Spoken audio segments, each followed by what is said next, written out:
The Labour leader took aim at the hugely profitable banking sector and singled out Morgan Stanley chief executive James Gorman.He said, "Nurses, teachers, shop workers, builders, just about everyone is finding it harder to get by," while Morgan Stanley CEO paid himself £21.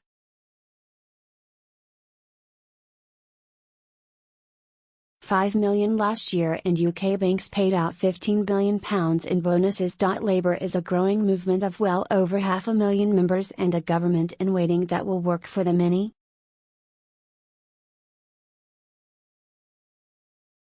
When they say we're a threat, they're right. We are a threat to a damaging and failed system that's rigged for the few. Bankers like Morgan Stanley should not run our country, but they think they do.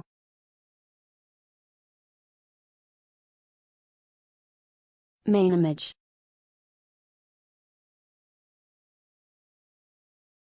Jeremy Corbyn took aim at the banking sector despite it being so profitable for the UK economy.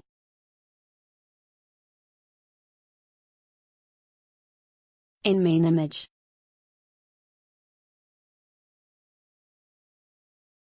Related articles. Legend Farage backs Noel Gallagher after F Corbyn outburst. Former Labour MSP Leslie Brennan lands top job after £30,000 payoff.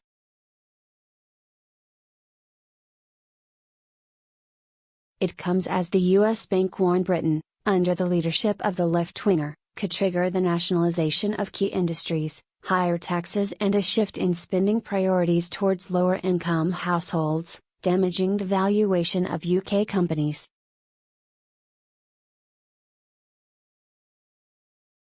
A shock report by Morgan Stanley's European equity team said, the UK is in the midst of a double whammy of uncertainty in the shape of Brexit and a fragile domestic political situation.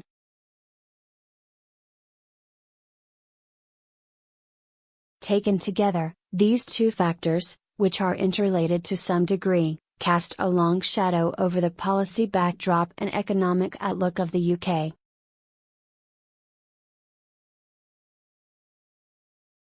For the UK market, domestic politics may be perceived as a bigger risk than Brexit. From a UK investor perspective, we believe that the domestic political situation is at least as significant as Brexit, given the fragile state of the current government and the perceived risks of an incoming Labour administration that could potentially embark on a radical change in policy direction.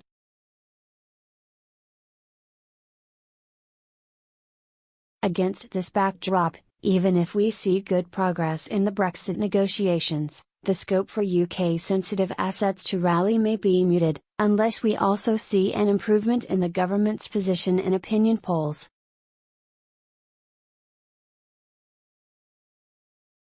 The banks said utility companies were most at risk, especially water and power sectors. But, the bank said postal services, telecommunications, and travel firms could also be affected.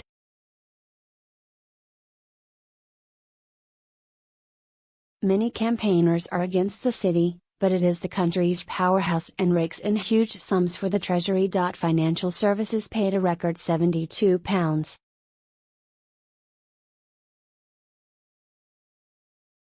£1 billion in taxes during the year to March 31, which is 11% of the total collected by the Exchequer.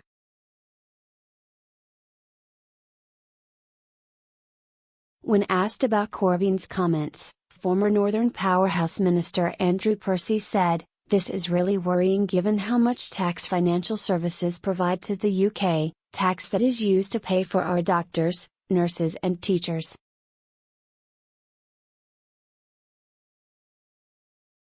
We already know Labour would raise taxes for the many, now we know they also plan to threaten the jobs of ordinary workers in the city. Mr. Corbyn also blamed the banks for the financial crisis in 2008, despite critics blaming the previous Labour government's overspending for leaving the nation's bank account bare when the crisis hit.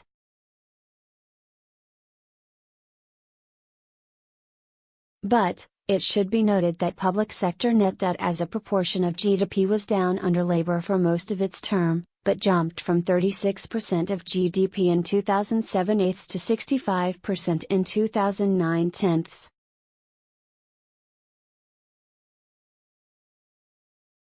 Mr. Corbyn said, "These are the same speculators and gamblers who crushed our economy in 2008. And then we had to bail them out."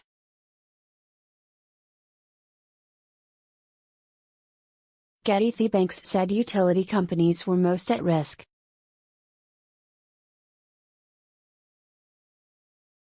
Their greed plunged the world into crisis and we're still paying the price, because the Tories used the aftermath of the financial crisis to push through unnecessary and deeply damaging austerity.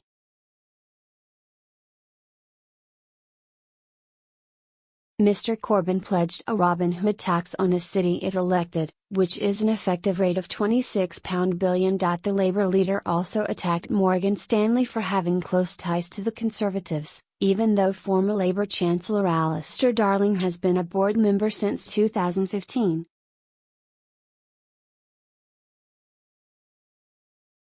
Jeremy Corbyn attacked Morgan Stanley for having close ties to the Conservatives.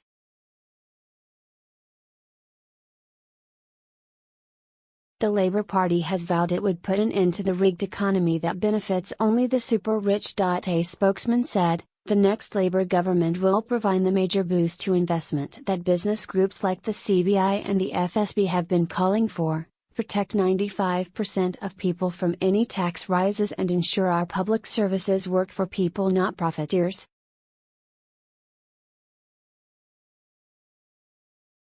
The banks and hedge funds will not be allowed to bring our economy to its knees again. Labour will put an end to the rigged economy that benefits only the super rich, to build a society that works for the many, not the few.